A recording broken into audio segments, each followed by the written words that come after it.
Another day, an absolute mess of an NBA slate. We're going to do the best we can to dig into it, as we always do here, to compare my projections, which are hot off the presses because, oh boy, everything's taking a long time to update today. Hot off the presses here, we compare those to Stokastic. Look at some ownership as well. Going to sim some lineups on Stokastic. It's going to hit the betting markets in the back half of the video. He's going to bait its conditional NBA projections. By the end of this video, you'll know the must plays on this 1/15, this January 15th NBA slate. And let's get into it. Let's pull up the questionable tag tweet. We got questionable right now. Karl-Anthony Towns, Tyrese Maxey yesterday. Tyrese Maxey, Paul George ended up getting ruled out in addition to Joel Embiid, Caleb Martin, and Andre Drummond. Looks like we're heading towards the same situation again. A team that just doesn't want to work, doesn't want to show up and do it. Relatable. But here you are setting the Sixers, making our lives misery. Bam Adebayo, Paul George, Draymond Green, Kobe White, Kentavious Caldwell-Pope. Probable. It doesn't really matter if these guys, LeBron, Giannis, AD, Brunson, Murray, Trace Jackson Davis, Chris Middleton, Kyrie Irving, not likely to play. Nick Claxton, we'll see. Cam Johnson, also ruled out after this one. There's a lot up in the air. The biggest thing up in the air right now, it's not really up in the air. The biggest thing that's hanging over our heads right now, all the Hawks are out. So that's a pretty big one. You're getting pretty big minutes potentially for Philadelphia if you did get Maxey and George out. It's a lot to look at here. Seeing the chats as well. Yes, yesterday stayed away from the Philly chalk. I mean, look, the Philly chalk, well, I guess not the chalk. Justin Edwards was not a bad play. Ricky Council was an okay play. Jeff Doughton was a great play. I mean, Edwards honestly a great play too. There were good plays of the Sixers. I had too much Oubre, had too much Reggie Jackson as well, but did get some Doughton because of how much Reggie Jackson ownership there was. So unfortunately, there's going to be the case, honestly, a lot of days here. I'll do the best I can to prepare us for what's visible on the slate at the time we do the show. And then over the next couple hours, guys get rolled out. It's a completely different slate, which what happened yesterday. I did post my projections for Philadelphia in the VIP Discord. If you want to join there, I haven't set it up with this channel yet, but on the NFL version of Splash Play, you can join. You'll see my my NBA chats when there are things that are relevant. But really, just one thing to note here with the Sixers, because right now, Q tags again, and my gut is that Maxey and George don't play again, because we're really in the same situation where they are expected to play midday downgrade to Q tag as Embiid, as Caleb Martin, as Drummond get ruled out. So right now, we do have Maxey and George in the projections, but if I had to guess, I just don't think they play again. I don't know what the Sixers are doing right now, because they're barely in that play-in game hunt. You need to start winning some games, but it seems like they're just waiting for Embiid to be healthy. And then the guys will all try to play. Seems like how they're trending right now, but we'll certainly see coming up in a little bit. We got Nikola Jokic, top projected player of the slate. Same as usual here. 64 fantasy points for me, 63 for Stokastic. 21% of the field's lineups right now. I got him in 19% of my top 150. So not any real big stand here. A little bit less value to go around currently, though there is a lot for Atlanta. But in general, I don't think the Atlanta value is going to be perceived the same way as some of the value there's been on recent slates. So we'll talk more about that as we get there. But right now, Nikola Jokic is going to be decently on the slate. Not terribly crazy chalk. Having Wemby also is going to defray that a little bit. Giannis, 15% ownership for the field, 18% for me. I'm at a 55.9 projection. It's a little bit lower than Stokastic's 56.5. No issue with Giannis here. Whenever he's lesser owned than Jokic, lesser owned than Wemby, he's an interesting pay-up option. We've seen that pay off, including yesterday where Jokic loved them on the slate. Ended up having a crazy Jamal Murray day in that spot. And also Dallas got completely blown out too, so it didn't help out with Jokic getting where he needed to go. He still put up a triple-double, basically playing about 3/4 of action and really not pushing usage at all. But really on a slate where you have Jokic projected higher, Giannis projected lower, get some more Giannis. Same thing with the inverse would be true as well. Today you have Wemby being the high guy, 33% for the field. You play more Jokic, play more Giannis. You're getting away from that concentration of ownership, and Wemby's a fine play. But the point is really always like when you have guys that are all kind of a similar range of outcomes, try to play the lower owned guy for the most part. On this slate, that would be playing Giannis, it looks like, with his 15% ownership. Victor Wembanyama, 33% for him. I'm only getting 7. I'm also lower on Wemby here, a 55.2 projection compared to 58.7. This is always the case for me with Wemby. I miss out on some of the good games sometimes. I also get away from him on days where he's not the best chalk. On a day where you have Jokic, when you have Giannis, when you have Wemby, I feel like I'd be pretty comfortable just splitting the ownership a little bit more. I'm always happy to get Jokic in these spots generally as my preferred guy. But Milwaukee have a spot against Orlando, who's a down-paced team. But Giannis has hung 70 fantasy points on them recently. Not that DVP matters, but that's still there. For Denver, you do have Jokic in a spot against Houston. It's a competitive game, but a tough defense theoretically. Not that Alperen Sengun's going to do anything, but the team defense, the low pace there, those are things that could hurt a little bit for Jokic. For Wemby, you have a matchup for him. Number one, you have no Jeremy Sohan. I'm expected to be going today. Besides that, spot against Memphis, where it's one of the highest totals on the slate, 240.5 implied points or 240 flat, actually, that's combined between these two teams overall. So you go to Wemby there, that's fine too. Memphis, obviously another good defense, but high-paced team and a high total. I have no issue going to Wemby, and I think he is on his face the best play in the slate. But really, fundamentally, for most DFS slates, these guys should all just be kind of treated the same. And when you have one having a lot more ownership, just play the lesser ones and kind of even them out. For Karl-Anthony Towns, I think it's a smash spot for him. So he played 40 minutes last game with Jericho Sims out of the rotation. He's banged up. They're also trying to trade him, are the most recent reports. For Towns, projected to play 34 minutes. I think he actually could matter quite a bit if he were to play high 30s once again today. We had Precious Achiuwa playing the few minutes at center that he didn't play, but it was just a straight 8-man rotation last game for the Knicks. So for Towns, I think he's a little bit undervalued right now. I'm getting him at 21% compared to the field's 12. And really, I think just trying to flatten these guys out a little bit more would be it. Okongwu, best play in Atlanta. I mean, that feels very point chasey to say that, but obviously you can play wherever you want in Atlanta because Trae Young and Jalen Johnson aren't in. Alperen Sengun, 35% for me, 12% for the field. Another situation here, as I've mentioned a few times, if you have Amen Thompson hitting the ceiling game, you probably have Sengun getting there a little bit less because the rebounds flowing Thompson's way, stocks flowing Thompson's way. That just means stuff that doesn't flow Sengun's way. That said, 12% ownership for Sengun. I'll be above that today. He really has been very good in court time this year. Without Jabari Smith and without Tari Eason, the usage for him goes about mid-30s, which is pretty high. So for Sengun, actually, I think I have the rates here for all the Houston guys in that situation. Did I save them all? Yeah, I did. Okay. So for Jalen Green, he averages 1.2 fantasy points a minute in court time without Jabari Smith, without Amen Thompson on the court. For Sengun, 1.3. Amen Thompson, 1.1. Basically, all these guys get a lot better. I didn't keep Van Vliet's rates, though. Van Vliet actually, everything goes down a little bit for him in court time without those guys. I'm not sure why. I presume it's because having more opportunity for usage without Eason and without Smith out there, that Jalen Green and Amen Thompson to a lesser extent, and certainly Sengun just suck up more of the usage naturally, but it's possible that kind of flows back over the course of a larger sample size. So even though Van Vliet has played over 550 possessions, which is generally the mark you're looking for like a stable amount of possessions to make kind of an inference based on data and rates of guys like on the court, off the court, that kind of stuff. Even though that Van Vliet does qualify, I kept them a little bit flatter. So if I didn't do that, Sengun would project even better for me, but I still have him at 51.2 compared to Stokastic's 46.6. So how much more do I need Sengun than that is really my question. But he would project even better if I gave him like the full boost here of Van Vliet being a worse player for whatever reason with Smith or Eason or off the court. Jason Tatum under 10%, another low-owned guy for FanDuel people. Anthony Davis, LeBron looking good / DraftKings late slate.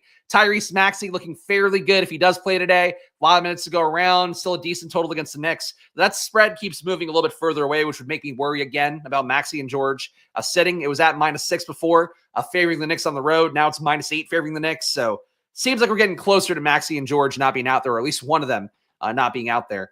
LaMelo Ball, 21% ownership for the field. I'm getting him at 6%. Whenever you have Bridges and Miller in, I just don't get Ball as much. I could certainly try to juice LaMelo a little bit more. The match for LaMelo in this one, Charlotte, check their team total. 113 implied points, not too bad. Facing a shitty Utah team, though overall the game total at 221.5 is not the highest. I think for LaMelo, I'm probably a little bit underselling him in terms of my ownership, but certainly not as high as the rest of the field's going to be. Paolo Banchero, you have no Goga Bitadze here, no Suggs still, no Franz Wagner still. Banchero playing under 30 minutes, but the hope is that he can get to 30.5 today based on Stokastic's minutes projection. He's playing well enough. I don't know that I want to have 6x the field on him, but at 3%, he's probably a little bit too low owned. Paul George, if he's in, 32% for me compared to the field 16. Another good play, averaging 1.2 fantasy points per minute in court time without Joel Embiid this year. And Dyson Daniels, well, big stand there. No Trae Young again, no Jalen Johnson. Dyson Daniels the biggest beneficiary of that. But let's sort by values. Try to get through this quickly. We're still going to go game by game, but probably, say an abbreviated / a speed run game by game here. Of course, I'll be on Stokastic's deeper dive as well at 5 o'clock if you want to get more and have Josh Engelman there to volley some stuff off of me. And I'm sure mock me for Davion Mitchell accordingly. If he starts again. All right, we got Vic Krejci. So Vic Krejci right now, he projects really well for me. The issue with Vic Krejci, and I had to really massage Atlanta's rates here, and I'm still not entirely sure I got him right. But Krejci, going back to last year, court time without DeJounte Murray, Trae Young, Jalen Johnson, so your 3 primary ball handlers who do a lot on the court. I'm going to keep the sample size big enough. I still kept DeAndre Hunter on there, still kept kind of those fringe Hawks players that might matter a little bit. For Vic Krejci, though, if he's going to play 31 minutes, I would have him today putting up, in terms of usage, 17% usage, 24% assist rate. Neither are that crazy, but they're high enough here that I might be overprojecting him. I'm at 32.4, Stokastic has him at 28.5. He's one of those guys that normally just kind of sucks. Is just out there being a guy on the wing, not doing a lot. But because of the fact that you don't have Trae Young, you're opening up so many possessions. Because you don't have Jalen Johnson, you're opening up so many more.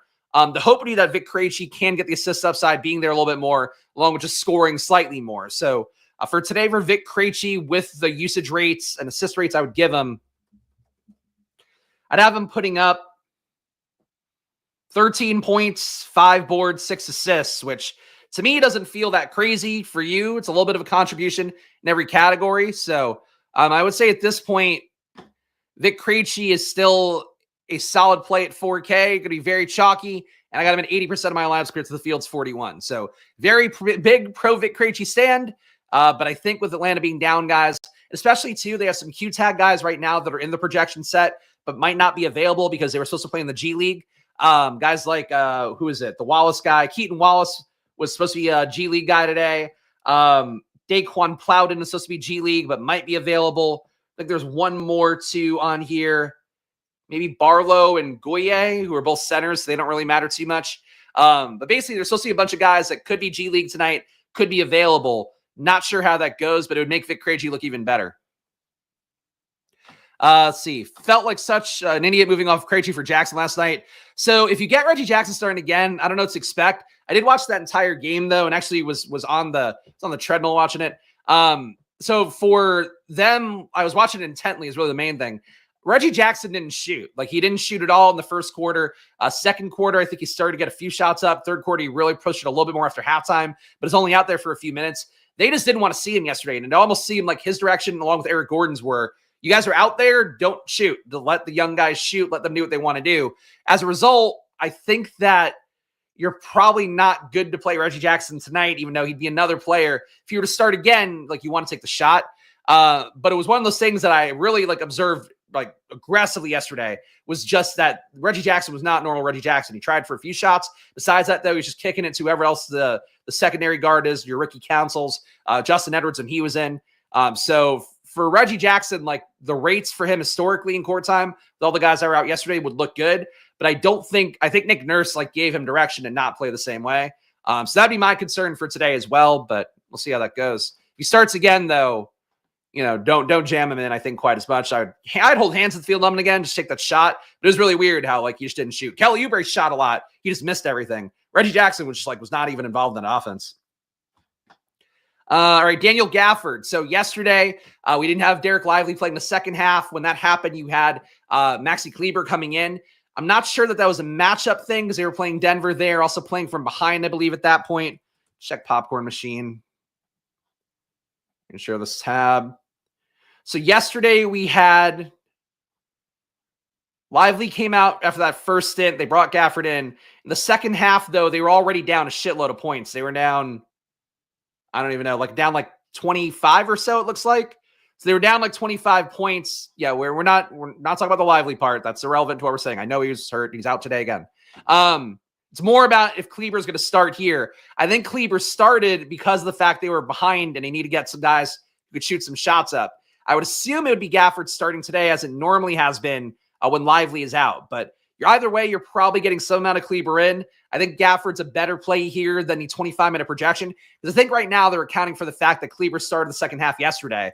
But my guess is that Kleber started that second half because they were behind, need another shooter out there. With Gafford playing 25 minutes, he's normally playing around 27, 28 when you do have Lively not playing. So that'd be my guess. You're getting him about 27, 28, which would make this projection a little bit low, even at 33. That said, 4,300, I'm at a 33.3 projection. Stokastic has him at 31.4. Without Luke out there, without Kyrie, they just have nobody else who's going to take rebounds away. Also, a little bit extra usage go around from maybe a little bit less easy alley-oops. But Gafford, to me, as good of a play as Krejci in some respects, but you have the faint risk that Kleber could start and that would throw everything off. Garrison Matthews, another guy who I had in some lineups yesterday that got away from Reggie Jackson, helped out a little bit there. He had, I think, just shy of a 20-point game. It was more than 20 fantasy points, but I think 20 real-life points or so. I hit a bunch of threes in that spot. Garrison Matthews is probably your Vic Krejci leverage, I would guess. To some extent, playing on the wing a little bit more. I would rather play Looney than Gafford's, but why? Are we doing the same thing where so-and-so sucks and then like Yabusele sucked yesterday, right? Today it's fucking Gafford sucking. Nobody sucks in DFS. It's all about how many minutes you're going to play, the opportunity you're going to have. I'm not going to do the same rant as yesterday, but we legit saw it yesterday where one guy in chat's like, Yabusele sucks. Yabusele had the best game of the Sixers, like actual rotational guys there yesterday, because that's just what opportunity is. DFS isn't about the guys you think are good, the guys you think are bad. It's about how many minutes guys are getting, what their rates are, and who they're filling in for, and what they're going to have left behind in terms of stats like rebounds, assists, points, and all that. But it's really like, it's just, I can't say that enough times here. And every day it's like different people saying it. So I'm going to keep saying it over and over again. Stop worrying about guys sucking or not sucking. It doesn't fucking matter. They don't produce as a fantasy player. That's one thing. Even if they don't produce as a fantasy player like Vic Krejci normally doesn't, when you have so many guys out, it just doesn't matter. You just have court time, ability to fall ass backwards and rebounds, the ability to just get more shots up, the ability to hit a certain Vegas total you're expected to hit anyway, regardless of who's playing. That's what matters. So yeah, Gafford, awful player. But my goodness, he could be an awful player, and he's really not an awful player either. But he could be an awful player. He's an awful player now where there's missing one center who normally plays 24 minutes or so. Anyway, Garrison Matthews, probably your Vic Krejci leverage. He's an okay play as well at 3,300. Basically only going to get there from hitting a bunch of threes. 47% ownership for Garrison Matthews at 24 minutes. A little bit aggressive. If the shots don't fall, he's not going to do a whole lot else out there. And if you have the G League guys into, again, Wallace, somebody in the chat said it's already been called up. He got upgraded to questionable now after he was supposed to be out and playing in the G League. Guys like Wallace being in, guys like Plowden being in, that maybe cuts the minutes for Matthews a little bit more than people might realize if they're going to play him that much. Jonathan Isaac, another guy getting sneaky minutes lately, has been up a little bit more. Today you have no Goga Batadze. Again, still no Franz Wagner. Mo Wagner out for the year. Suggs out for this game as well. As a result, Isaac at 3,800, projected to play 23 minutes, could get to high 20s. He possibly could close as well over Wendell Carter, who should be getting more center minutes today. That's sort of a push-pull there. I really wouldn't play Isaac and Carter together because they're likely to be part of that same group. The Batadze being out maybe changes things a little bit. But last game, Isaac closed. Wendell Carter didn't with Goga Batadze out. So that's sort of how that went last time out at the very least. 17.6% ownership for Isaac. I got 32. Spend too much time on this screen, guys, but we got value here. It's probably too much to go to. All right, so Bryce Sensabaugh and Capella, more value here. Okongwu priced up a little bit. He's another value. He and Capella both get pretty decent jumps up with court time. Again, just more usage go around for both guys really is the main thing. That said, Capella, Okongwu, I still think functionally neither play better than the other. Okongwu playing really well yesterday. He's probably put more people on his set today. He certainly can go off in any spot here. Playing Chicago as well, certainly an easy spot to get going. But I think there's probably a little more utility in playing Capella at 8% ownership than Okongwu at 11.6% projected. And I think if people chase that 50-point game, which I can tell based on social media and the YouTube chats I've seen today, people are going to play Okongwu a lot now because of that opportunity for Atlanta. If you don't play him or you play Capella to get direct leverage, the kind of interesting play to go to today. Bryce Sensabaugh, another guy's been a beast in court time with all the Jazz players out of that rotation. Today, for the Jazz, you have no Colin Sexton, no Jordan Clarkson, no John Collins, no Lowry Markkanen. As a result, guys like Sensabaugh and Kevonte George are going to look a lot better. Sensabaugh, 4,500. I could project him higher. He's been averaging about 1.1, 1.2 fantasy points a minute with all those guys off. But I didn't want to juke his rates too much and get Bryce Sensabaugh everywhere. But he seems like a much more legit player, kind of like we're talking about Vic Krejci, where normally he's not very good when you have all the Jazz guys in. He's definitely deferring a lot. But underneath that, pretty decent usage, pretty decent assist rate, hits some threes. Like he's got some stuff going for him. For Sensabaugh, 4,500, another good value play that I'm getting at 43% compared to the field's 20. Grimes getting more of it here, as usual is the case with Luka and Kyrie out. Just hard not to get more of him when both guys are missing. Keontae George, 49% of him, fields at 37. He's another semi-value. A lot of guys in this 4K to 6K range that look pretty good, getting a lot of opportunity. And Walker Kessler, a highlight too. He has been a monster without all the guys in the court in a small sample size. Again, the Jazz missing a bunch of dudes and averaging like 1.5 fantasy points per minute. I have him well projected enough, I think, at 40.8 compared to Stokastic's 37.5. But he might be like a legit Şengün level center when those guys aren't on the court. Doesn't get as many assists, but rebounds, shots at the rim, he gets a ton up. And the matchup for Utah, again, it's just not a tough one on either side, really. So for Utah here, just depleted team. Kessler probably not really a value, but a good enough play. We are so low on time here, so I'm going to really skim through fast game by game. New York, 114 implied. Philadelphia, 106. Karl-Anthony Towns, my big stand here. Again, played 40 last game. Obviously, misses this one. It changes the equation entirely. Jericho Sims, banged up. Not sure if he gets back in the rotation either way, because they're apparently trying to shop him. If you get Towns out and Sims out as well, Achua would look like a much better play, getting probably more unencumbered center minutes. As it is right now, last game, at least he played the backup 5 with Sims banged up. Again, I'm not sold Sims gets back in the rotation. Right now, they have for 2.1 minutes. But again, if Towns is out, everybody looks more appealing. If Towns is in, I think it's only Towns for me and a little bit of Brunson. Philadelphia, 106 implied points. Q tags on Maxey and George here. If those guys are out, it's going to open up everything. Justin Edwards looked fantastic yesterday. He looked like the most legit player. Ricky Council wants to be good, but can't shoot for shit. Better true shooting than I would think at 56%, but he ugly shots he jacked up yesterday. Jeff Doughton has been very good on the year with 0.63 fantasy points, but if you got him starting or you get Reggie Jackson starting again, you play Jeff Doughton in the hopes you get leverage there. If Reggie Jackson starts, I don't think he's going to be the same rates of Reggie Jackson we see normally throughout the course of a year. Getting a lot of deferring willfully in that game, seemingly being coached to not take as many shots as he might naturally. But if Reggie Jackson starts, you probably take the shot again. And in any lines without Reggie Jackson, I would still take a shot at Doughton. Doughton pretty active out there. Doughton pretty good assisting when running kind of the offense, the second group. And they do defer to him. Even Eric Gordon was giving him the ball. Everybody was kind of letting him run the offense. So Doughton would be another 3K guy to try again today. But Edwards and Doughton, if you get Maxey and George out, I would take those shots again. I would take a shot at Council again, at small forward, power forward. Everybody will look a lot better here, and I would take a shot at Yabusele, even though he sucks so bad that he does a lot of good fantasy production in a short amount of minutes. Boston, 122 implied points here. Let me try to line this up right. I did make this a little bit bigger, so hopefully this works better for you guys. Nobody complained, but I just thought it could be a little bit more visible on the screen. For Boston, 122 implied points. No big stands here. Jason Tatum, 8% for me. My top 150, 9% for the field. I do have him higher projected than Stokastic at 48.7. Nice total here, but Celtics kind of appropriately priced. Nobody out. Not really a priority play besides if you want to take some shots for tournaments. Toronto on their side, gigantic dog here, about a 14.5-point dog.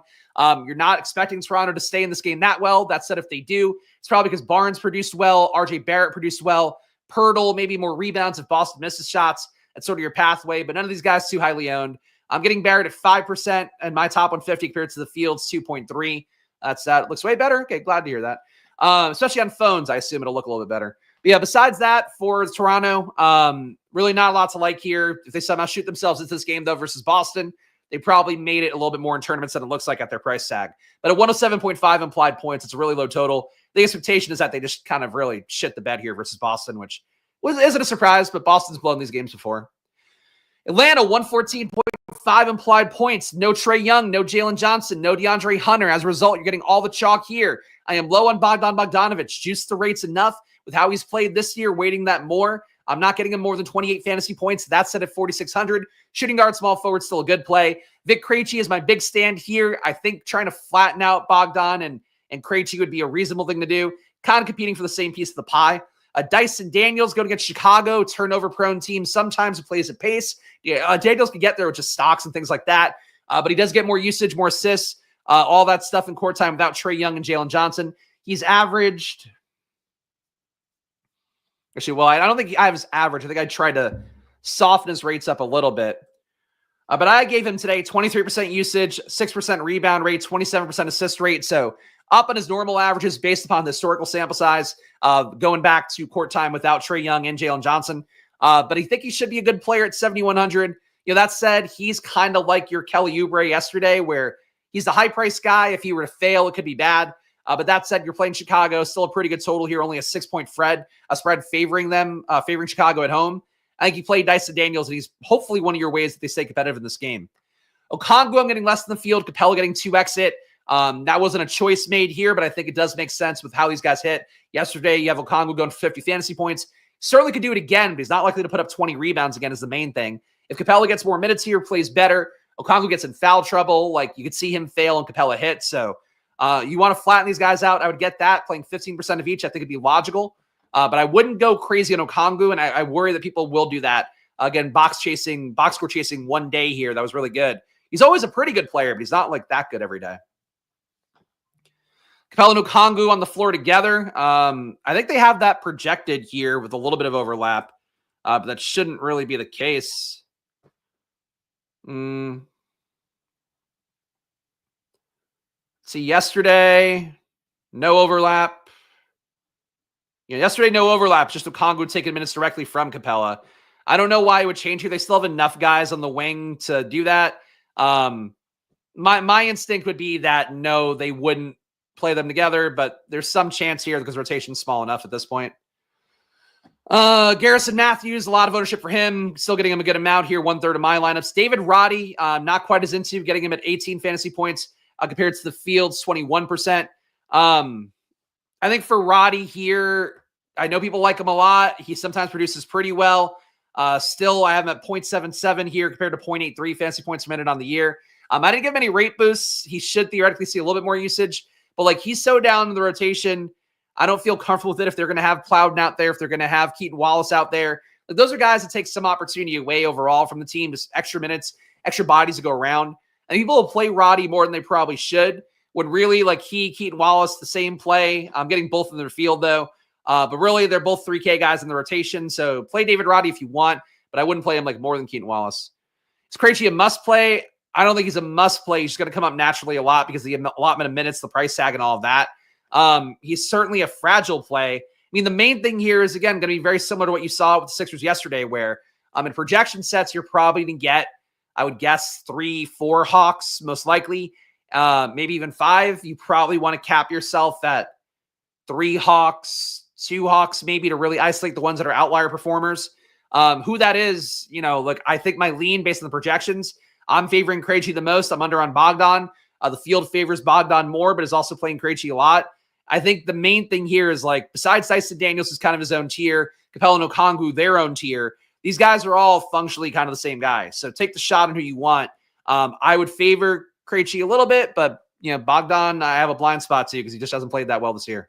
But the main thing is, like, especially with DFS, kind of like we talk about with, like, guys sucking or whatever, and like the fact that it doesn't matter. If you guys think the guy sucks or whatever, it's just ultimately about the fact that, like, there's this amount of points to go around. They're playing Chicago. You can have whoever you want on the Hawks, really, because, like, you're just making a bet on that guy. But really, there's going to be more likely than not, some guys produce, some guys fail, and then the guys who produce probably pull away from the guys who failed because of the fact, like, they're taking more shots, getting more rebounds, more assists, and they're actually hurting the statistical production of that other guy. So really, like, there's a push-ball dynamic for all of them. But I'd say Dyson Daniels, his own tier, Capella and Okongwu, they only pull from each other. Everybody else, just Lord of the Flies rules, play wherever you want in that group. But, for me, favoring Krejci, and then second, Bogdanovich. We got Chicago here, 120.5 implied points here. Zach LaVine, I feel like could be a credible play here. You're facing it, an easy matchup against Atlanta on paper, decent total. LaVine, high usage guy. Vucevic, high usage guy. You can get there. Projection-wise, I'm not, though. I'm a little bit lower on Stokastic for both, or lower than Stokastic for both. Josh Giddey would look better if Kobe White, who's questionable, didn't play. Dosunmu also questionable. All these guys would look better if those two were ruled out. As it is right now, if they're both in, hard to really love anything for me here, even with the high total for Chicago. Orlando, 102.8 implied points. Banchero getting him 6x the field, which is a lot. I don't know that he does get up to 30 minutes, but Stokastic has him taking another leap up after he played 28 minutes last game. Not having Goga, not having Suggs out there. Like, it's another guy with Goga being out. You're adding to the morass of low usage guys. I think for Banchero, your hope is just that he keeps it competitive versus Milwaukee. And he's probably the driving force of it. If this game is, a 6.5 point spread, it's probably because Banchero had a decent day. So I've been 46 fantasy points. Stokastic has been 43.6. Cole Anthony, going to be a popular play today, 15% for the field. I got him at 9%. I don't think I juked his rates too much, which I probably should a little bit more. I think he's an okay play, though. If I get half the field on him, I don't really care. Not a big stand on Cole Anthony with him being 6,200. That said, at this point, it really is just him and Banchero who can get up shots. Goga Bitadze is not like a great shot creator, but he is a guy that does force shots up for himself. So certainly a logic going to Cole Anthony, is at least with the field. Jonathan Isaac, if he could play high 20s minutes, would look good. Playing 23 still looks good enough here. Averaging 1.01 fantasy points a minute. I got him in 32% of my lineups today compared to the field's 18. Milwaukee getting Giannis 18% compared to the field's 14.8. Let's say 15 there. No other stands on Milwaukee's side. Down pace matchup versus Orlando, but Giannis is your least owned guy out of Jokic and Wemby. So they taking shots on Giannis, there works. Dallas, 110 implied points. New Orleans, 111 implied points. A very competitive total here for a game without Kyrie and Luka. That said, New Orleans sucks. Both low-paced teams, though. It is a pace-down spot on paper for Dallas. New Orleans playing under a 99 possession pace. Right now, I would favor Daniel Gafford a lot. Doesn't matter that he sucks. You're missing Derek Lively, and he doesn't really suck as much as people might think. For this one, besides that, Quentin Grimes, always a stand for me when you get Clay. Or is that when you get Clay? When you've got Clay out, it'd be even better. But when you get Luka out, when you get Kyrie out, I'm always in favor of getting some Grimes here. 22% is probably a big stand, but he reduces well in every category, and those guys are out. So I take my shots. Your hope is that he closes here, but there's really no guarantee. Would feel a lot better if Quentin Grimes were to start one of these days, but he's always got to kind of earn his minutes off the bench. Najee Marshall, not a big priority. Klay Thompson, never a priority for me. Dinwiddie doesn't look that good for me, despite the fact that we have Luka and Kyrie out. Price tag is at $6,500 now, so should be better, I think. You can take your tournament shots if you wanted. He does become a different player with those guys off the court, but not a big stand here for the field or me. And PJ Washington always gets a boost as well. I have about 5 fantasy points higher than Stokastic. Still only got him at 11% of my lineups compared to the field's 8. Price tag for PJ Washington at 7K is a little bit much. Nolans on their side, no Zion, out for a rest day, still no Brandon Ingram. DeJounte Murray getting 9% compared to the field 6, comes a better play. Obviously, court time without Zion, more usage go around, more assists, more rebounds. Trey Murphy looks okay here at 7,400, playing 36 minutes projected today. I'm at 39 fantasy points. Stokastic has been at 37 and change. Getting in 15% of my lineups, though, compared to the field's 11, so not a big stand. McCollum, also reasonable play. Pelicans in a good spot here, facing a Dallas team that's not very good in the back-to-back. Pelicans missing Zion and Ingram. You got opportunity here for sure, but the rotation besides those guys mostly fleshed out.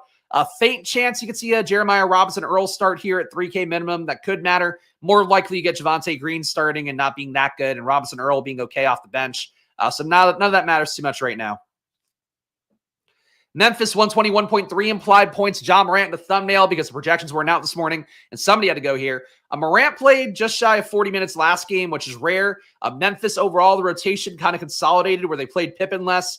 Played, I think, Kennard a little bit less. They played a few guys a few minutes less there. Center minutes also concentrated between Edey and Clark. So really could be something shifting a little bit here for Memphis with kind of consolidating the rotation for a team that normally doesn't play more than 30-ish minutes. Morant, 9% played by the field. I think it's worth getting to at least some exposure there. I got 4% in my top 150. Besides that, not lots of love here. The Morant one, though, is interesting because he really just never plays that many minutes. And I would say in this spot, if he were to start getting those minutes regularly, the fact that he got it too coming off of like an injury situation, I think is a pretty good sign for him. Hopefully getting a more stable mid-30s minutes moving forward, which would make him a lot more playable at an $8,500 salary. San Antonio, 119 implied points, rounding up there. A lot of Wemby for the field. I'm getting less. I think it'd be more logical to distribute your high dollar ownership, split it between Giannis, Jokic, and Wemby a little bit more. It's a lot of Wemby today, and I get the matchup is the easiest, theoretically, highest total going against Memphis. Like, Wemby can fail here. I mean, we've seen centers succeed against Memphis. I mean, Şengün, crushed versus Memphis one day, failed versus Edey, kind of playing shockingly tough. Clark and Edey chasing Wemby around to the three-point line is not going to be a good time for either guy. But I do think 33% Wemby is like a lot for him at 11 too. Chris Paul in, Vassell, they both look okay relative to projection, but Vassell I would favor a lot more at shooting guard, small forward, and a better projection.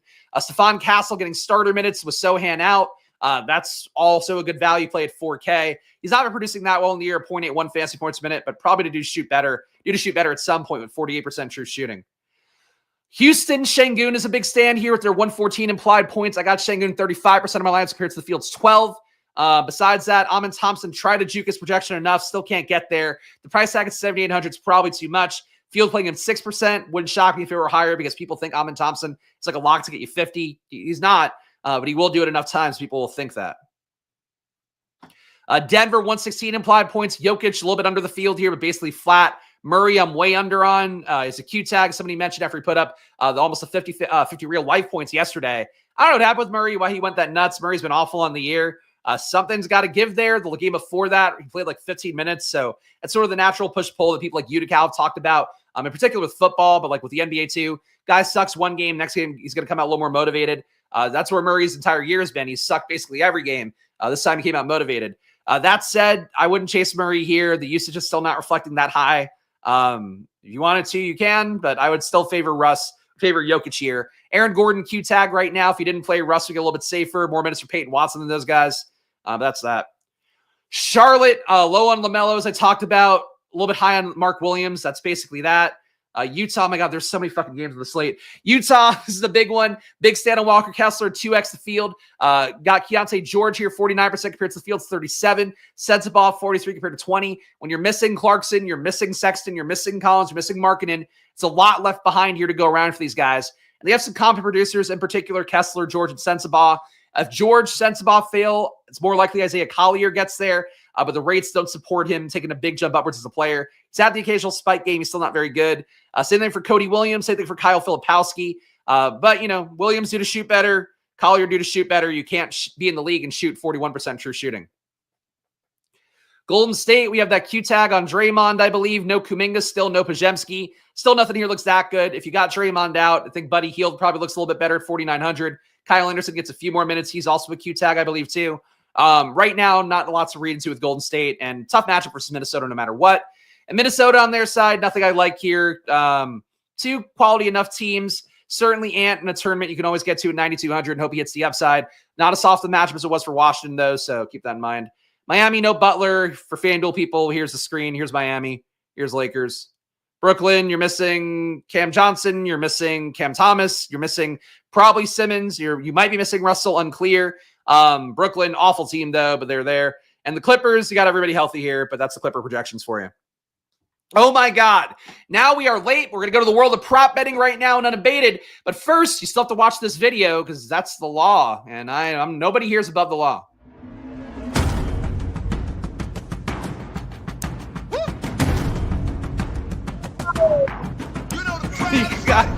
You got a lot of data on these screens. I'm trying to load unabated at the same time. Dynamic projections. There are so many guys that are Q tag on this slate. Gain an edge for yourself, rolling guys in, rolling guys out. And also seeing NBA DFS projections along the way, which Unabated now offers. Real-time NBA news. Oh boy, the news is updating in real time constantly because of the fact these guys can't play games. Sixers in particular, they hate it.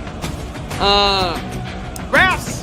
Oh my God, graphs. I was looking at another screen. Graphs all over the place. Check them out. Ride those graphs like your mom. Sorry. She just loves math. I don't know what to tell you. I didn't make her love math. You know the crowd is ready. Get ready. Unabated.com. Promo code SPLASH on there. $30 off a monthly fee. Check it out. Graphs. Everybody wants graphs. Sexy graph time. Graph porn. Thanks for that. All right. See what we got here for our plus EV bets under points. Again, we're keeping all the Q tag guys out. You can see all of them: Adebayo, KCP, Nick Claxton, Paul George, Aaron Gordon, Draymond Green, Tyrese Maxey, Cat, Kobe White. An insane amount of Q tags to have right now. And they have projection sets for all those guys being in or out. But let's sort by our best lines here and get you the best points bets. And it starts with Drew Eubanks, under 8.5 points. 32.3% EV on PrizePicks right now for Drew Eubanks, under 8.5 points.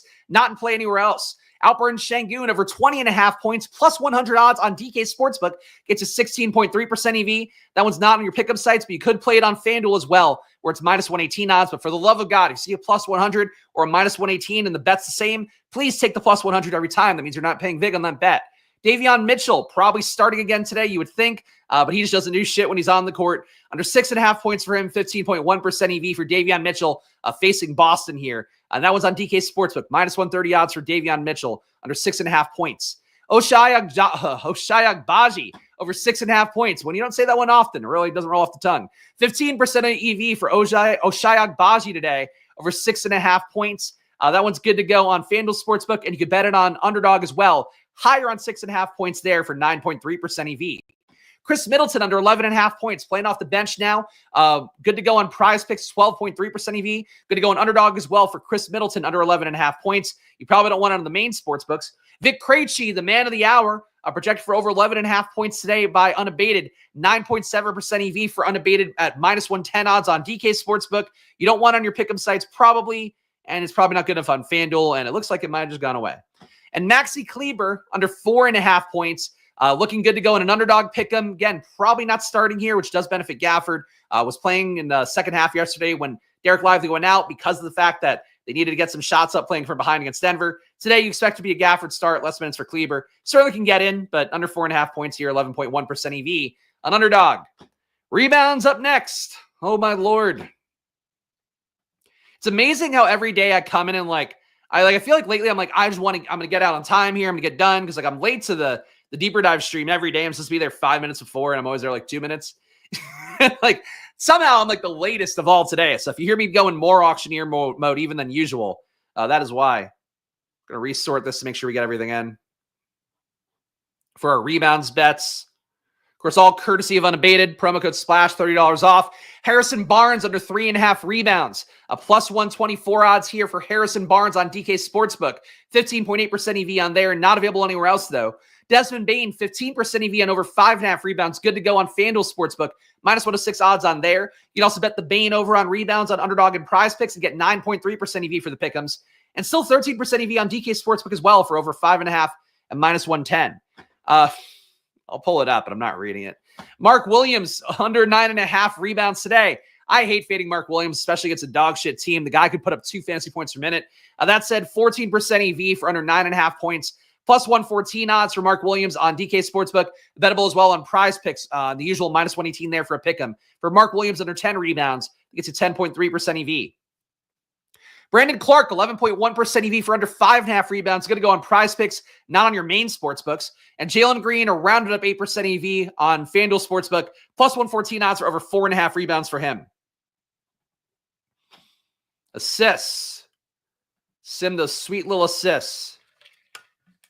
Get that little assist in gear. Come on. So I can take a sip of water. There we go.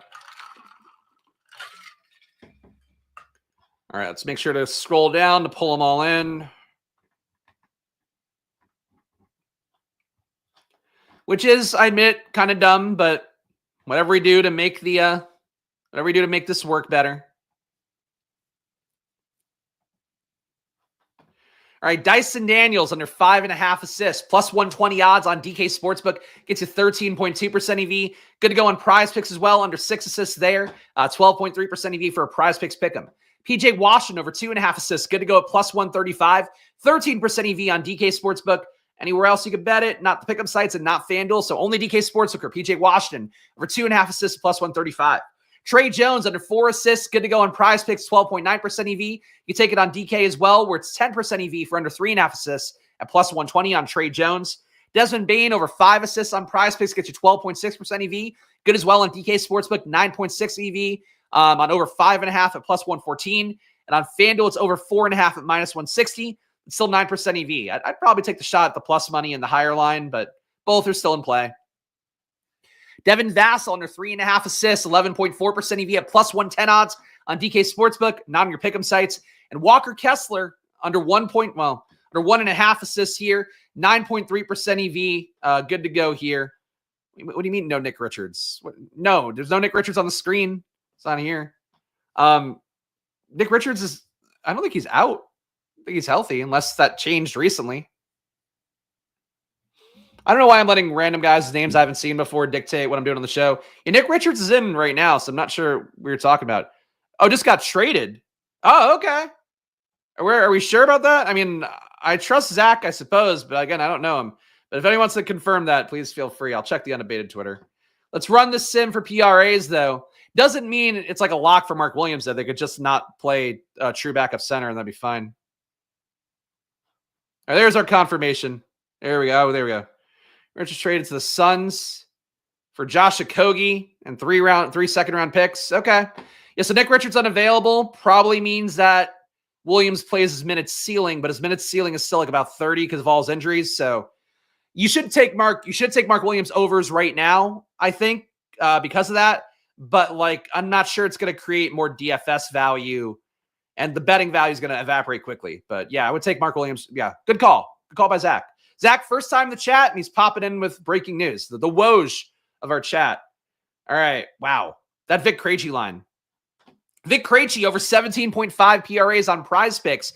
Completely mispriced. 43.5% EV for PrizePicks right now. Underdog, that one is not in play. It's 22.5 is on PrizePicks. So Take that one immediately if you can get it on PrizePicks or Vic Krejci's over on 17.5 PRAs. Drew Eubanks under 17.5 PRAs, 41.4% EV. And he's not going to get that many more minutes with Lowry marketing out, so that's basically it. He'll be the backup 5, though, behind Kessler for the most part.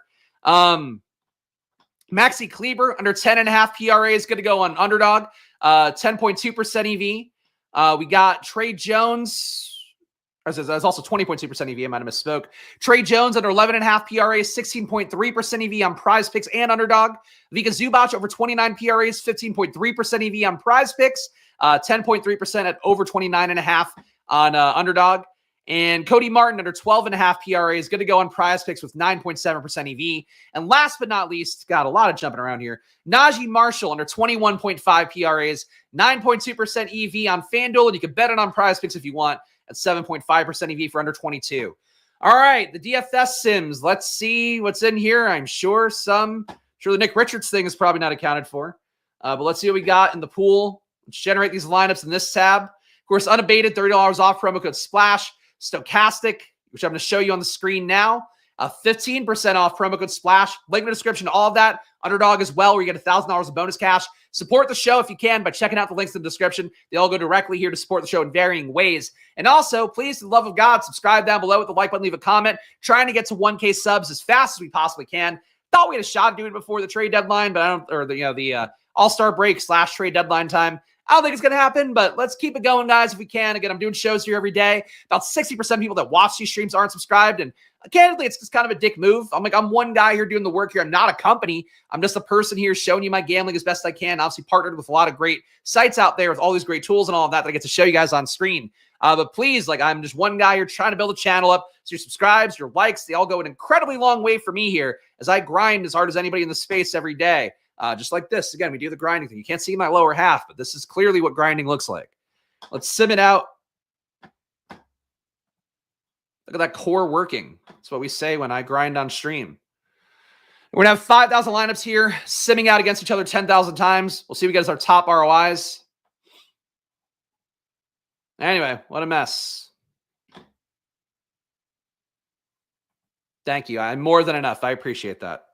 Whether I'm grinding or not, I'm sure. I'm more than enough, but I still that's a sales pitch here. Is that I think people don't get I don't have a producer. I'm competing against channels. Even just to be real about it, I've been crushing Ship It Nation some days in concurrent viewers. They have a company. They have people. They have guys who win tournaments with some regularity. I still get more views. So please, show some love. Subscribe. Let's keep going here. Let's keep building. But thank you, DFS geeks. Thank you, Luis. I appreciate it. And this is a little more of a direct one from Steve, but don't be a douchebag. I don't think it makes you a douchebag not to like and subscribe, but support small creators. Even though I'm a large person, I'm a small creator. Niche creator is a better way to say it. Small creator is size shaming. We don't want to do that here. PrizePicks 6 Williams, Lions down already. Well, sometimes they're fast. Sometimes they're incredibly slow. PrizePicks really has no rhyme or reason. But I don't know. I don't know enough about PrizePicks overall because I can't play them in PA and I don't partner with them. So I just do them here because I know enough of you guys care about PrizePicks. Your top 150 lineups here. Let's fave them. Let's get our number one ROI lineup. Is this one 196% ROI on Keaton Wallace? This is also Stokastic data, by the way. Mine not a part of this. So first half of the show, you see my data. Then we see Unabated's data. Now we're seeing Stokastic's data. Keaton, well, I guess you see Stokastic's throughout, but you get the idea. Keaton Wallace, Vic Krejci, Devin Vassell, Bryce Sensabaugh, Karl-Anthony Towns, Keontae George, Bogdan Bogdanovic, Nikola Jokic. What a lineup of shit.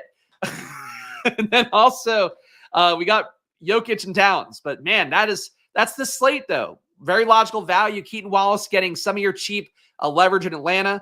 Maybe a few too many, a little bit too much Atlanta there, but still, 3 guys, that's reasonable. That's a good lineup.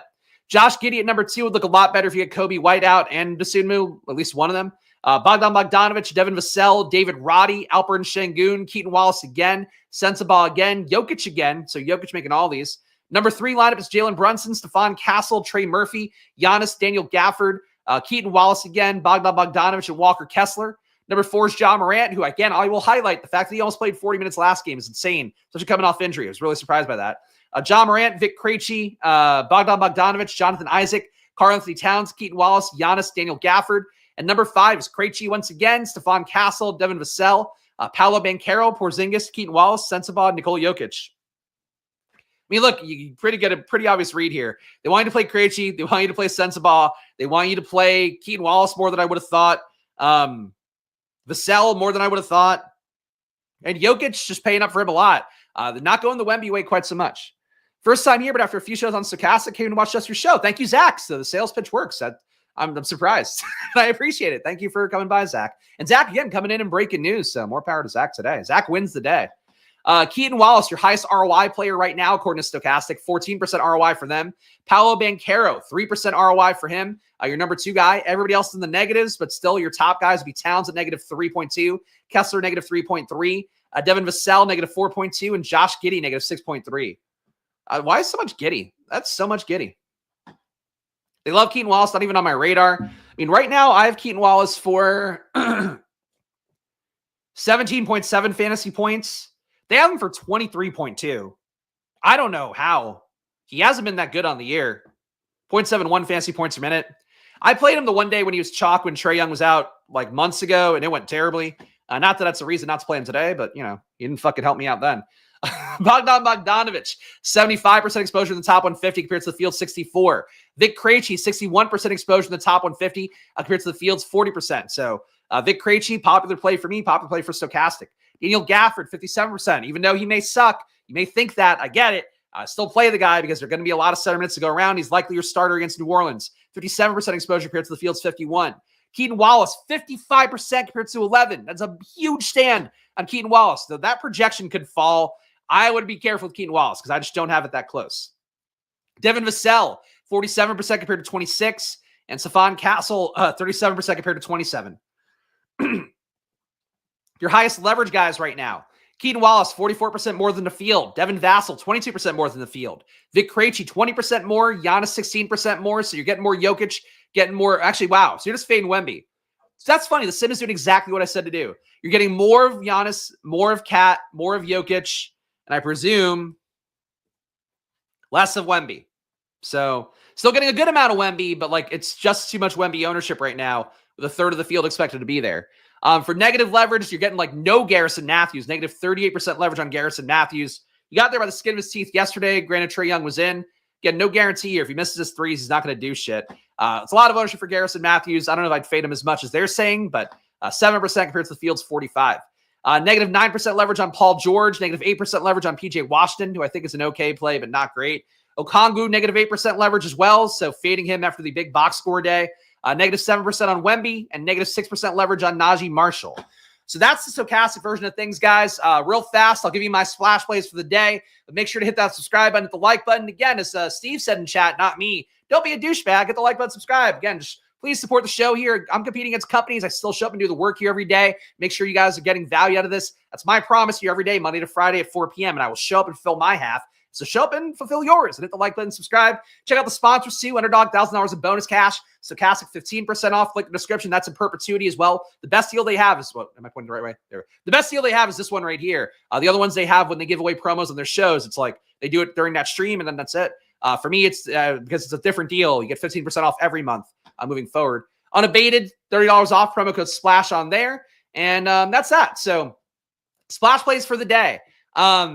I think it has to be Vic Krejci, though I would give the caveat again, like, don't load up on Wallace, on Bogdanovic, on Krejci. Like, they're all kind of the same play. Dyson Daniels is one play. Okongwu / Capella, another play. The rest of the Hawks are just kind of the same dudes fighting for the same scraps. So they're all okay. Play them in different amounts, but really, like, just try to get some exposure to all of them. Krejci, I do think, is the best, though, based upon the rates. The fact he kind of becomes a different player, whereas Bogdanovic, still kind of the same player, just slightly better.